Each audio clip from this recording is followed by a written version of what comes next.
예, 앞서 방금 뉴스에서도 살펴봤습니다만 어제 박찬주 전 육군대장의 기자회견 후폭풍이 뜨겁습니다.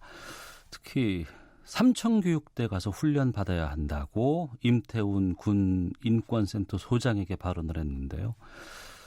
직접 임태훈 소장 연결해서 말씀 듣고 또 최근 또 여러 가지 폭로가 나오고 있는 계엄령 문건에 대한 이야기도 살펴보도록 하겠습니다. 임태훈 소장님 나와 계시죠? 네, 안녕하십니까. 예. 삼청교육대 훈련 받아야 한다는 발언 들으셨죠? 네, 들었습니다. 예, 오늘 아침에 CBS 라디오 시사 프로에 이 박찬주 전 대장이 연결이 돼서 사과할 생각 없다. 극기 훈련 통해서 단련 받아야 한다. 이런 표현이었다라고 얘기를 했거든요. 어떻게 들으셨습니까? 사성 장군쯤 되시면은 삼청교육대가 어떻게 운영됐는지 저보다 더 잘 아실 텐데요. 네. 삼청교육대가 무슨 해병대 캠프 정도 되는지 아시고 계시나 봐요. 극기훈련 다녀오게. 예. 400명이 넘는 사망자가 발생한 한국식으로 얘기하면 나치 홀로코스트하고 비슷한 수용소 같은 곳이었습니다. 네. 네, 그곳에서 살아남은 사람들도 그 후유증 때문에 삶을 제대로 살 수가 없는 분들이 많았고요. 이런 분들한테 사죄해야 될 일이라고 생각하고 있습니다. 예. 그리고 어제 기자회견에서 사회 통념상 그 받아들일 수준이었다. 그 공감병들에게 갑질을 하지 않았다 이렇게 주장을 하고 있습니다. 이 박찬주 대장과 부인의 갑질 의혹을 군 인권센터에서 처음 제기했던 것으로 알고 있는데 이 사회 통념상 받아들일 수준이었다는 주장에 대해서는 어떤 입장이십니까? 사회 통념상 군대가 운영되는 곳이 아닙니다. 군대는 규율에 의해서 운영되는 곳이기 때문에 네. 그런 상관들이 함부로 갑질 못하도록 우리는 육군 규정에 장병을 사병처럼 부리지 못하도록 금지하는 조항이 있습니다. 네. 그 조항 52조를 보면요. 공관병은 부대 활동과 무관한 임무 부여 또는 사적인 지시행위를 할 수 없고요. 어패류나 나물 채취나 수석, 괴목 등을 수집할 수 없고 이런 거 지시 못하고 부대 또는 관사 주변 가축 사육이나 영농 활동 등을 지시할 수 없다라고 되어 있습니다. 네. 하도 이 사람들이 갑질을 하니까 육군이 규정을 만들어 놓은 거예요. 예. 당시에도 이 규정이 살아 있었습니다. 그런데 사성장군에 되는 분이 이걸 모르고 노예 마냥 취급한 셈인데요. 네. 본 기강은 제가 문란하게 만든 게 아니고 본인이 문란하게 만든 거죠. 하지만 박찬주 전 대장은 일방의 주장이다. 갑질 논란은 뭐 아니다. 이렇게 얘기를 하고 또 갑질이 결국 무혐의 받지 않았냐. 이렇게 얘기를 하고 있거든요. 많은 분들께서 무혐의라고 생각하시는데요. 예. 부인은 지금 재판을 받고 있습니다. 예. 네, 그래서 저희가 재판부에다가 엄벌에 처해달라고 의견서도 제출할 예정이고요. 그리고 박찬주 대장은 불기소 처분은 되었지만 저희가 현재 직권남용에 대해서는 대전고검에 재정 신청을 냈고요. 예. 나머지 부분의 갑질에 대해서는 대검에 재항고를 했습니다. 네.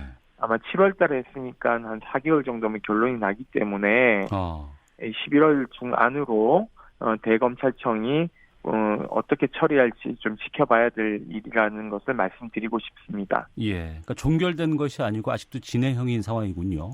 네, 그렇습니다.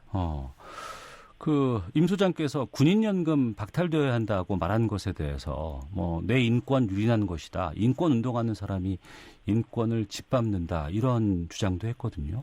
네. 이 연금은요. 그 본인이 낸 거 절반, 국민들의 세금으로 운영되는 게 절반입니다. 예. 그러니까 우리가 낸 세금을 그 장군의 퇴역 이후의 삶을 사는데 저희가 뒷받침해 주는 거는 혈세 낭비라고 보고 있습니다. 네. 그러니까 본인이 낸 연금만 가져가시고 국민들이 낸 세금은 한 푼도 가져가지 말아야 된다는 생각을 가지고 드린 말씀이고요. 네. 어차피 유죄 판결이 나서 집행유예가 나도 연금은 일정 정도 박탈되기 때문에 갑질에 대한 유죄 판단을 저는 우리 검찰이 반드시 기소를 통해서 이룩해야 된다고 생각하고 있습니다. 안 그러면 우리 사회에 이런 갑질은 금절되지 않을 것입니다. 네. 이번에 박찬주 전 대장이 기자회견은 왜 가졌다고 판단하세요? 정치하고 싶으셔서 예. 본인이 좀 해명하고 싶어서 그런 것 같은데요. 세상 물정을 잘 모르시는 것 같아요. 국내만 계셔가지고. 어제 본인이 한 발언들이 무엇이 문제인지 사과할 기회가 있었음에도 불구하고 수습은커녕 다시 그걸 발로 차는 우를 범하고 있거든요. 네네. 만약에 박찬주 대장이 계속 이러한 식으로 저를 음해한다면 저희가 법적 조치도 취할 생각을 가지고 있습니다. 왜냐하면 이게 명예훼손죄는 성립이 될지 않을 여지가 크지만, 네. 민사적으로 저를 모욕한 것으로 고소는 가능하다는 것이 변호사들의 판단이라서요. 네. 어느 정도의 그 음도를 넘는다고 판단되면 저는 소송을 좋아하지는 않습니다. 예. 하지만은 사과할 기회들을 여러 매체들에서 드리고 있는데 그런 사과를 안 하신다면 네. 결국은 법원의 판단을 받아보는 것도 하나의 방법이지 않는가라는 생각을 가지고 있습니다. 제가 앞서 김성태 의원이 저를 모욕하고 명예훼손한 것도 네. 형사 소송을 걸어서 지금 계류 중에 있거든요. 그러니까 이 정치인들의 막말과 혐오 발언은 네. 이제 좀 우리 사회에서는 금지돼야 되고 이번 기회에 차별금지법을 도입해서 징벌적 손해배상을 청구할 수 있도록 우리 법이 선진국화되어야 된다고 생각하고 있습니다. 네, 이 박찬주 전 대장 관련해서 하나만 더 여쭙겠습니다.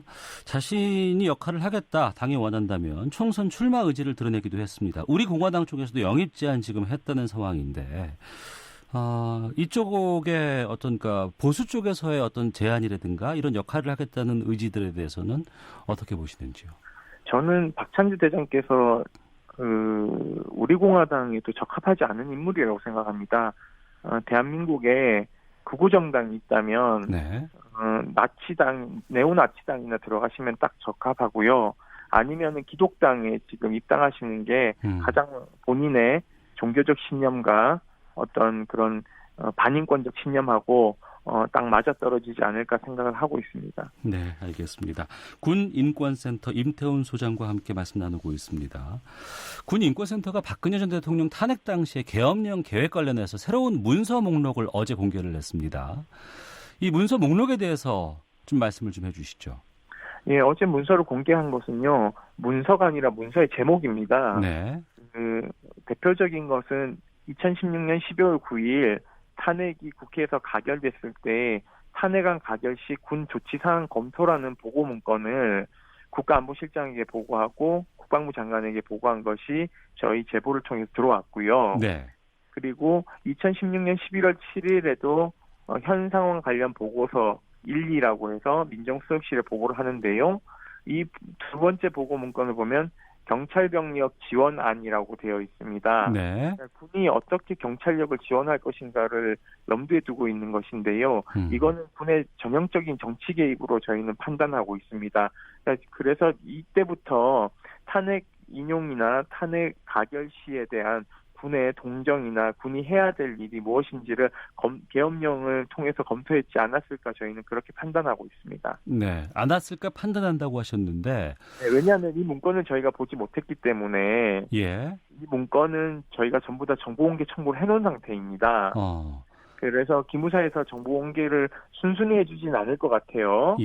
만약에 비공개 처분을 하더라도 저희는 행정법원을 통해서 소송을 진행할 수 있기 때문에 행정법원은 함정 판단을 통해서 이 문건을 적절하게 공개하지 않을까라고 판단하고 있습니다. 만약에 그때 공개된다면 저희가 국민들께 다시 알려드릴 생각이고요. 예. 청와대 운영위 국정감사가 있었습니다. 지난주에. 네. 이 자리에서 정의용 국가안보실장이 계엄령 관련한 문건에 대해서 진위를 확신할 수 없다 이런 발언을 했는데 이 부분에 대해서는 어떻게 보시는지요? 정의용 실장께서 이 문제를 제대로 보고 못 받으신 것 같아요. 네. 진위를 확인할 수 없다라고 얘기하는 것은 좀 잘 몰라서 방어적 표현을 하신 것 같은데요. 네. 누차 말씀드렸지만 저희가 얼마 전에 공개한 문건은 검찰의 수사 기록에도 있다라고 말씀을 드렸습니다. 그러니까 검찰이 가지고 있는 기록이기 때문에 아마 청와대에서 못 보셨을 것 같은데요. 그 수사 기록이라서 아마 이제 보고 체계에 놓여 있지 않은 것이라고 저희는 판단되는데요. 네. 검찰이 이제는 답을 해야 될 때라고 생각을 하고 있습니다. 이것을 뭐 청와대 국가안보실장에게 물어볼 일은 저는 아니라고 생각하고 있고요. 예. 다만 당시 그 한교안 권한 대행이 NSC를 주재한 그 NSC 회의록은 국가안보실에 가지고 있지 않거든요, 지금. 왜냐하면 박근혜 정부의 모든 문서는 30년 동안 봉인이 되어 있기 때문에 네. 사실상 이 문서를 보려면은 압수영장을 가져가서 보거나 또는 서울 고등 법원장의 승인이 있어야지만이 볼 수 있기 때문에 향후에 이런 것들을 좀 검찰이 수사를 해야 되는데 지금 검찰이 이걸 수사를 덮은 상황이라서 네네. 저는 청문회에서 이걸 좀 가려야 된다. 작년에 청문회를 여야가 합의하지 않았습니까? 그랬습니다. 네, 그래서 청문회를 통해서 한교안 대표뿐만 아니라 이 구테타 문건에 연루된 사람들을 모두 소환해서 증인으로 이제 채택해야 되고요. 네. 그걸 통해서 실체를 좀 확인한 다음 특검으로 가야 되지 않을까라는 생각을 가지고 있습니다. 네, 이 계엄령 의혹의 핵심 인물이라고 할 수 있는 이 조현천 전 기무사령관이 국외로 지금 도피해 있는 상황이거든요. 네네. 이 때문에 검찰 쪽에서도 사실상 수사를 중단한 상황인데, 네. 이 신병 확보하기 전까지는 수사가 좀 한계가 있는 것도 사실 아닌가 싶기도 한데요. 어떻습니까? 저는 그렇게 보지 않습니다. 그러니까 조현천이 키맨이라고 생각하시는 분들이 많은데요. 네네. 저는 지금 이 문건들이 나오는 것들을 봤을 때는 이 불기소 처분장을 보더라도 당시 국가안보실장이 김관진 안보실장이 청와대의 행정관에게 계엄령 검토를 2016년 10월에 시킨 바가 있습니다. 네. 국회가 계엄 해제 요구시 대처 방안이라든가 계엄사령관을 육군참모총장으로 지정하는 방안을 검토하라고 했는데 사실상 그렇다면 키맨은 청와대 발이기 때문에 오히려 김관진 안보실장의 키맨일 개연성이 좀 높다고 생각하고 있고요. 예. 이것은 어떤 지시에서 의해서 어떻게 작성을 하게 됐는지를 윗선을 사실은 수사를 해야 되기 때문에 네. 한교안 전 대통령 권한대행에 대한 소환이 불가피한데도 불구하고 사실은 그 합수단에서 수사를 소환조차 하지 않고 김관진도 11시간 수사하고 풀어줬고 한민구 장관도 14시간 수사하고 풀어줬거든요. 네. 이러한 증거인멸 우려를 염두에 둔다면 이런 분들에 대한 솜방망이 수사는 좀 비난받아 마땅하다고 생각을 하고 있습니다. 예, 좀 다른 입장을 좀 여쭤보겠습니다. 네. 그 계엄령에 황교안 대표 연루돼 있다 이런 의혹이 있다는 주장은 좀 너무 나간 것이다. 이게 이제 민주당 이철희 의원이 언급을 했고요. 네. 황교안 대표라든가 윤석열 검찰총장에게 정치적인 위해를 가할 목적이 아니냐 이런 또 주장도 있습니다. 이런 지적에 대해서는 어떻게 말씀하실지요? 저는 그런 주장을 하실 수 있다고 생각하는데요. 예. 이철희 의원님께서는 이 문건에 대해서 사실은 저희는 이 문건에 연루된 사람들이 현재 재판을 받고 있지 않습니까? 네. 내란 음모죄로 재판을 받는 것이 아니라 허위 공문서 작성 등에 관한 범죄 혐의로 지금 군사 재판을 받고 있어요. 저희가 그것을 모니터링 하다 보니까 조각들을 찾아내서 저희가 이 문건도 있다는 것을 확인하고 폭로하게 된 것인데 네. 이철희 의원님은 중간에 이제 국방위에서 다른 법사위로 가셔서 이 사건 팔로우를 못 하셔서 과거 버전으로 자꾸 얘기를 하시는 것 같아요. 네. 그래서 좀 안타깝다는 생각이 들고요.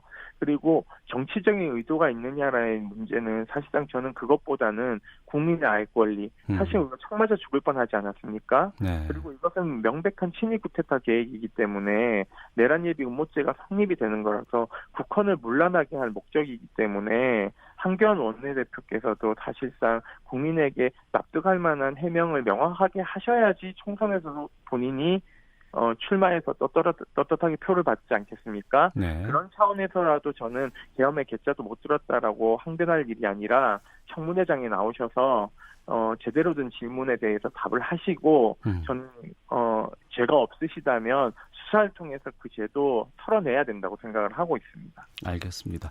청취자 의견 두 의견만 소개해드리고 마치도록 하겠습니다. 박병도님께서는 평생을 국방에 헌신한 장군이 사소한 잘못을 한 것으로 이렇게 망신을 줘야 할까요? 이런 의견도 있고 1003님께서는 박찬주 전 대장의 삼청교육대 발언은 매우 부적절합니다. 삼청교육대는 전두환 정부의 대표적인 인권 유린 행위로 평가되는데 이것을 운운한 것은 시대착오적 발상이라는 의견도 주셨습니다.